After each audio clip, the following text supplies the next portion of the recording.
என்ன யார் நடக்குது, கோயிலுக்கு போகிறதுக்கு சிவனை பார்க்குறதுக்கு 25 பைசாவா? ஒரு வாட்டி பயணிக்கு 25 பைசா வரி போட்டு விடுகிறார் அந்த காலத்தில். அப்போ வடக்கிருந்து ஒரு அந்தனர் வர்றார், நடையாவே வர்றாரு காசிலிருந்து, மன்னருக்கு தூக்கி வாரி போடுகிறது. அப்போதான் தெரியும் இப்படி நடக்கிறதே அவருக்கு. அதுக்கு அப்பா இப்படி தண்டனை கொடுத்துட போறாரு, ஏன்னா அப்பா நேர்மையானவர். அதுக்கு முன்னாடி அந்த அவங்கள பார்த்துட்டு வந்துடும் முகத்தன்ட்டு வர்றாங்க. வரக்குள்ளே பாதி தூரம் வரக்குள்ளே தெரிஞ்சு போச்சு தண்டனை நிறைவேற்றியாச்சு அப்படின்னு சொல்லி உடனடியாக அக்கா பெரிய பெரிய பொண்ணு சிவகாமி நாச்சியார் பல்லக்கிலேருந்து இறங்கி தீ மூட்டி தன் உயிரை மாய்த்து கொடுக்குறார். அதுக்கு பேர் தான் அக்கா மடம்.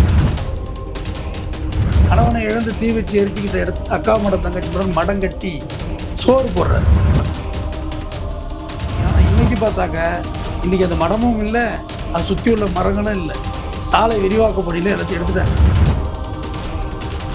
பெரிய ட்ராஜடி அது. ஆக்சுவலாக இன்றைக்கி அது ரொம்ப அசால்ட்டாக சாலை விரிவாக்கம் தூக்கி எடுத்து செஞ்சுட்டு போயிட்டாங்க.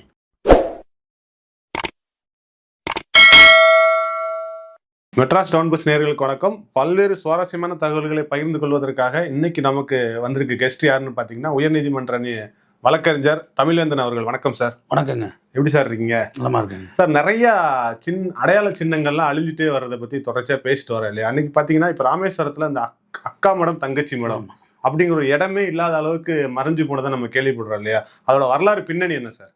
அதாவது அந்த வரலாற்று பின்னணி வந்து ஒரு பெரிய ட்ராஜடி அது. ஆக்சுவலாக இன்றைக்கி அது ரொம்ப அசால்ட்டாக சாலை விரிவாக்கம் தூக்கி எடுத்து செஞ்சுட்டு போயிட்டாங்க. அதாவது ராமநாதபுரத்தில் மிகப்பெரிய மன்னர் யாருன்னா விஜய ரங்கநாத சேதுபதி. அவர் தான் வந்து பெரிய மன்னர். அவருடைய மகள் சிவகாமி நாச்சியார், இன்னொரு மகள் தங்கை ராஜலட்சுமி நாச்சியார், 2 மகள், செல்ல மகள், தாய் இல்லாமல் வளர்ந்த பிள்ளைங்க. இன்றைக்கெல்லாம் ஆமாம் அம்மா செத்து போச்சுன்னா உடனே கல்யாணம் பண்ணுறாங்க. ஆனால் அன்றைக்கி அப்படி இல்லை, தாய் இல்லாமல் வளர்த்துருக்காரு 2 பிள்ளைகளையும். சரி, தங்கச்சி ராஜலட்சுமி நாச்சியாரை கூப்பிட்டு கேட்குறாங்க, என் தங்கச்சி வயலிட பையன் இருக்கான் மாப்பிள்ளை, அதாவது தங்கச்சி மகன் மாப்பிள்ளை இருக்கிறான் தண்டபாணி தேவர், அவருக்கு வந்து உன்னை கட்டி கொடுத்துடலான் இருக்கேன் அப்படிங்கிறாங்க. உடனே தங்கச்சி என்ன சொல்லுதுன்னா, அப்பாப்பா அக்கா தான் மாமாவை நினச்சிக்கிட்டு இருக்காரு, அக்காவுக்கு தான் மாமான்னா விருப்பம், நீங்கள் அக்காவை திருமணம் செய்து கொடுங்கள், விரும்பியவரே திருமணம் செய்து கொடுங்கள்னு. அதுக்கு மன்னர் உடனே சொல்கிறார் ரங்கநாத சேதுபதி, அக்கால் விருப்பப்படி அக்காவை திருமணம் செய்து கொடுக்குறேன், என் விருப்பப்படி உன்னை நான் திருமணம் செய்து கொடுக்குறேன், 2 பேரும் சந்தோஷமானு. 2 பேரும் சந்தோஷம் தான் மாமனை கட்டிக்கிறதுல அப்படின்னு சொல்லி 2 பேரும் திருமணம் பண்ணிக்கிறாங்க. ராமேஸ்வரத்தில் தண்டபாணி தேவரை குடியமர்த்துகிறார்கள்.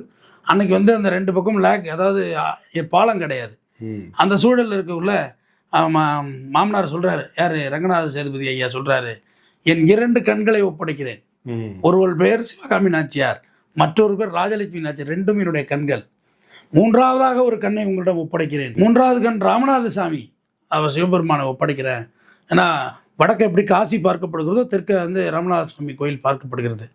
அப்போ படகு கிடையாது, அது இடையில பாலம் இல்லாதொட்டு படகுல தான் சவாரி பண்ணுறாங்க.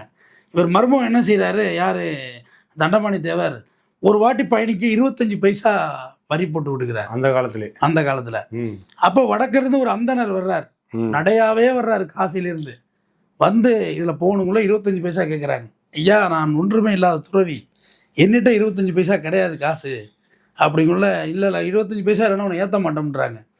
இவர் சொல்கிறார், நான் நடந்து தான் வந்தேன் காசியிலிருந்து, இங்கே நான் எப்படி போகிறது, என்னை ஏற்றிட்டு போங்கன்னு முடியாதுன்னு.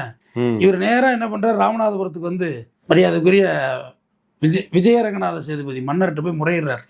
நான் இந்த மாதிரி போனேன், அங்கே யாரும் தண்டபாணி தேவர்னு சொல்லி அவர் தான் அங்கே எல்லாத்தையும் பார்த்துட்டு இருக்காரு அந்த கோயிலை, 25 பைசா கேட்குறாங்கன்னு மன்னருக்கு தூக்கி வாரி போடுகிறது. அப்போ தான் தெரியும் இப்படி நடக்கிறதே அவருக்கு. அதுக்கு உடனே கூட இருக்க பணியாட்கள் வேலையாட்கள் மந்திரிகளை கேட்குறாரு, என்ன யார் நடக்குது, கோயிலுக்கு போகிறதுக்கு சிவனை பார்க்குறதுக்கு 25 பைசாவா, யார் இந்த உத்தரவு போட்டது, உங்கள் மருமகன் தான் போட்டது, ஏன் எனக்கு இத்தனை சொல்லலைன்னா, ஐயா உங்கள் மருமகன் நாங்கள் எப்படி உங்கள்கிட்ட முறையிடுவதுன்னு.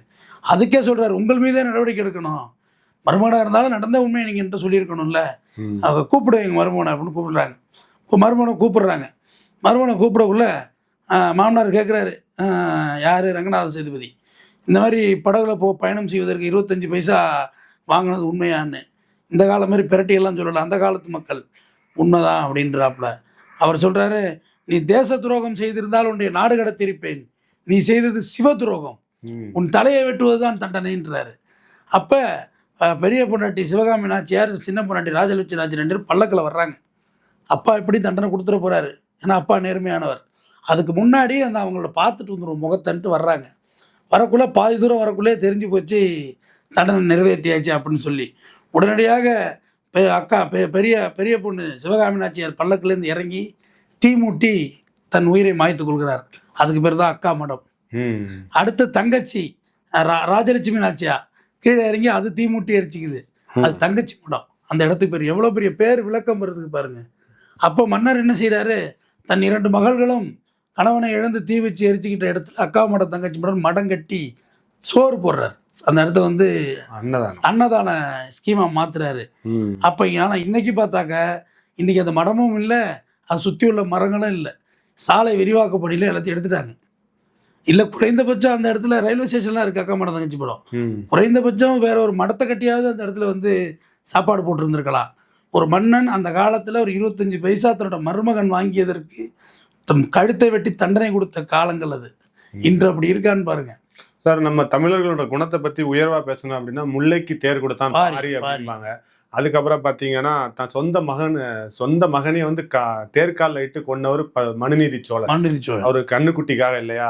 அந்த வரிசையில பாத்தீங்கன்னா ஒரு சிவ துரோகம் செஞ்சதுக்காக தன்னோட ஆசையா வளர்த்த மகன்களோட கணவரே வெற்ற அளவுக்கு வந்திருக்காரு அப்படின்னா இதெல்லாம் எப்படி நம்ம எடுத்துக்கிட்டது சார்? அதாவது அந்த காலத்தில் அப்படி வாழ்ந்துருக்கிறாங்க. அதான் அவர் சொல்றாரு, நீ அரசு துரோகம் செய்திருந்தால் உன்னை நாடு கடத்திருப்பேன், எனக்கு அது பெருசே இல்லை. ஆனால் நீ செய்தது சிவ துரோகம். அப்போ உன் கழுத்து தான் வெட்டணும். நீ சிவன் பேரை வச்சு நீ சிவபக்தன்ட்ட நீ வந்து காசு வாங்கியிருக்க, அப்போ உன் கழுத்து தான் வெட்டணும்னு சொல்லி முடிவு எடுக்கிறார். அந்த காலங்களில் இருந்த டெடிக்கேஷன், அப்போ இருந்த நேர்மைகள், எனக்கு தெரிஞ்சு ஒரு பிரிட்டிஷ் பீரியடுக்கு பிறகுதான் நம்ம எல்லாம் கல்பரேட்டாக மாறிட்டோம்னு நினைக்கிறேன். அதுக்கு முன்னாடி ஓரளவு உண்மையாக இருந்திருக்கும். அப்போ எல்லாம் ரொம்ப ரேர் எட்டப்பன், இன்னைக்கு ரொம்ப ரொம்ப ரேர் வீரபாண்டிய கட்டபொம்மனா இருக்காங்க. பிரிட்டிஷ்காரன் நம்மளோட கலக்கத்தை உண்டு பண்ணி உண்மைதான் அப்படியே ஒட்டிருச்சு, நம்மளை வந்து அப்படியே கரெக்ட் பண்ணிட்டான். கல்கத்தாவில் இறங்கியதுலேருந்து அவன் திரும்பி போகிற வரையும் பண்ண வேலை கரெக்ட் பண்ணது நம்மளை. அவன் ஃபைல் எல்லாத்தையும் கொலாப்ஸ் பண்ணி நம்மளோட நேர்மையை அறத்தையும் அழிச்சான். ரெட் ஷிப் மாட்டி நம்மளை குழப்பி விட்டு போயிட்டான்.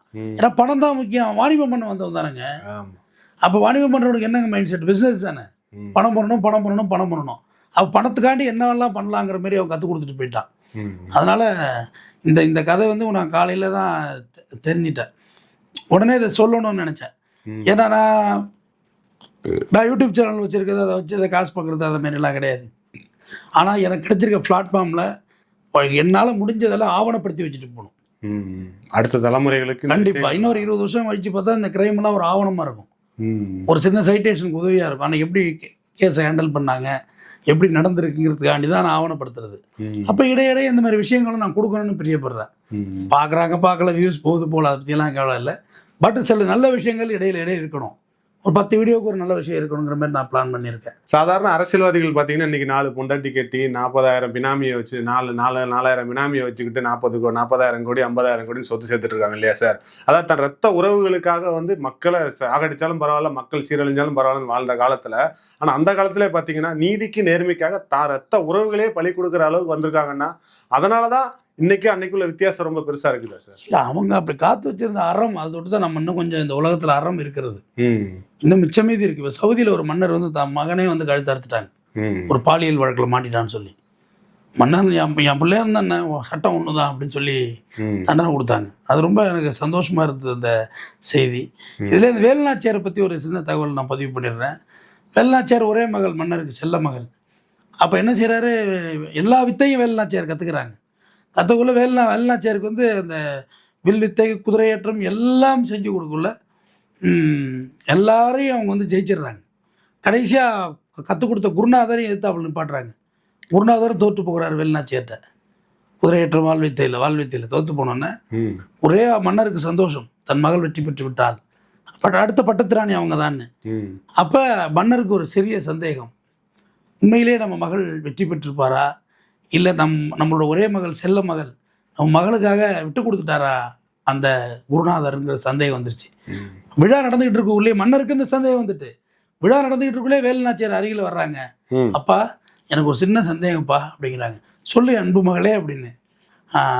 நான் எனக்கு வந்து இந்த வித்தையை கற்றுக் கொடுத்த என் குருநாதர் என்கிட்ட தோற்று போயிட்டார். மற்ற எல்லாரும் தோற்றுருக்கலாம், நான் நல்ல எக்ஸ்பர்ட்டான வாழ்வித்தையாக இருந்திருக்கலாம். என் குருநாதரே தோத்துட்டாருங்க உள்ள, ஒருவேளை நான் தோத்து போயிட்டா உங்கள் மனம் நோகும் என்று அவர் தோற்று கொண்டாரோ, என்னை அவர் தன் வித்தையை விட்டு விட்டு என்று தோத்துக்கிட்டாரோ. ஏன்னா அடுத்த பட்டத்து ராணி நான் தான், இளவரசியை தோக்கடிச்சிட்டான் இவன், அப்படின்னா என்னை விட அவர் பெரிய ஆளா தெரிஞ்சிருவாருன்னு சொல்லிட்டு விட்டு கொடுத்து விட்டாரோ என்ற சந்தேகம் இருக்கிறது அப்படின்னு மகள் சொல்றாங்க. அப்படியே வாரி அணைக்கிறாரு, என் செல்ல மகளே, இந்த நாட்டை ஆளும் தகுதி உனக்கு வந்து விட்டது, தன்னடக்கம். எப்போது நீ உன் வெற்றியில வந்து கிழிக்கவில்லை, நான் ஜெயிச்சிட்டேன், என் குருநாதரே ஜெயிச்சிட்டேன், நீ கிழிக்கவில்லையோ, அப்போதே இந்த தன்னடக்கம் வந்து விட்டதுன்னு. ஆனால் அதற்கு முன்னாடியே மன்னர் வந்து அந்த குருநாதரை கூப்பிட்டு கேட்குறாரு, உண்மையிலே ஜெயிச்சாலா என் பொண்ணு, இல்லை நீ என் மகளுக்காக விட்டு கொடுத்துட்டேன்னு. இல்லவே இல்லை அரசே, உங்கள் மகள் அவ்வளோ ஒரு திறமசாலி, அவள் என்னிடம் கற்றுக்கொண்டவள், என்னை விட மிக அருமையாக வாழ்வித்தை செய்து கொண்டிருக்கிறாள், உங்கள் ஐயம் தவறானது. அப்போ பொய்யெல்லாம் பேச மாட்டாங்க யாரும். உங்கள் ஐயம் தவறானது, நான் உங்களை மகிழ வைக்க வேண்டும் என்று நான் நினைக்கவில்லை, உங்கள் மகள் உண்மையிலே தான் வெற்றி பெற்றாங்க அப்படின்னு சொல்லி அவர் முடிப்பார். பட்டத்தை சூட்டுவாங்க வேலுநாச்சியாருக்கு. எப்படிப்பட்ட மனிதர்கள் வாழ்ந்திருக்கிறாங்க அந்த பூமியில. இன்னைக்கும் ஒரு சில பேர் சொல்லுவாங்க என்னன்னா, பெண் அடிமைத்தனம் பண்ணியிருந்தாங்க, பெண்ணை வந்து வீட்டுக்குள்ள பூட்டி வச்சிருந்தாங்க, சமையலறையில பூட்டி வச்சிருந்தாங்கன்னு சொல்றாங்க இல்லையா. ஆனா அன்னைக்கு நீங்க சொல்றத பார்த்தா வேலுநாச்சியார் கையில அன்னைக்கே வாழை கொடுத்து ஒரு அரசியா அங்கீகரிச்சிருக்காருன்னா, அப்ப அதுவும் இந்த சமூகத்துல நடந்திருக்கு தானே. ஜான்சி ராணி இருந்திருக்காங்க, எங்க பெண்ணை எங்க அடிமைப்படுத்தி வச்சிருந்தாங்க. சில பேர் சொல்லுவாங்கல்ல, மதர் தெரேசா இல்லையா. சும்மா இவங்க ஏதாவது ஒரு சம்பவங்களை வச்சு அதை பின்னோட்டம் பண்ணி பண்ணி பண்ணி இது டேமேஜ் பண்ணிகிட்டே இருக்காங்க. எல்லாமும் எல்லா காலத்திலும் நடந்திருக்கு. இன்றைக்கும் பெண்ணை வீட்டுக்குள்ளே போட்டுறது இருக்குது, பெண் ஆணை வீட்டுக்குள்ளே போட்டுறது இருக்குது. பெண் வீரமான ரோட்டில் சண்டை செய்கிறாங்க குடும்பத்துக்காக வேண்டி, ஆண் பயந்து ஓடி ஒழியிறான். சின்ன சின்ன விஷயத்தில் சொல்கிறேன். அதனால் எல்லாமும் எல்லா காலங்கள்லையும் இருந்திருக்கு. பட் அன்று இருந்த மனிதர்களின் நேர்மையை காட்டுவதற்காக நான் இந்த காணொலியை பதிவிட்டேன். தொடர்ந்து பேசுவோம். நன்றி. நன்றி, வணக்கம்.